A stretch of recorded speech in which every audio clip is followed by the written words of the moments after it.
Bro Devara glimpse అలా కనిపించింది.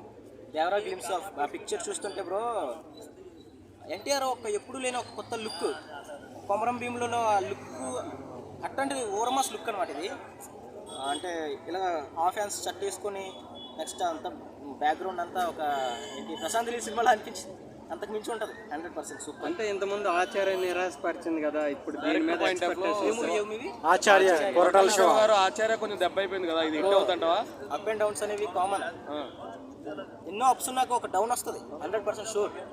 ఒక డౌన్ వచ్చింది కదని మిగతా సినిమాలన్నీ అలా మనం కాల్కులేట్ చేయకూడదు. ఎక్కువ ఓవరాల్గా కొరటాల శివ మూవీస్ అన్ని హైలైట్ కాబట్టి ఏదో ఒక చిన్న మిస్టేక్ జరిగి ఏదో సంథింగ్ పోయింది, కానీ 100% మనం మనం పర్సంటేజ్ ఆఫ్ రేటింగ్స్ హైలైట్గా చూసుకుంటాం. ఎన్ని హిట్లు అయ్యాయి ఎలాంటి డైరెక్టర్ 100%. అందరు డైరెక్టర్లు ఎప్పుడు హిట్లు ఎవరు ఖచ్చితంగా ఇప్పుడు హిట్ అయితే ఇస్తుంది ఖచ్చితంగా. శ్రీదేవి కూతురు ఇందులో యాక్ట్ చేస్తుంది. దేవరాలు ఎలా ఉంటుంది జోడీ, ఎలా ఉంటుంది అనుకుంటున్నాను? బాగుంటుంది బ్రో 100% బాగుంటుందా?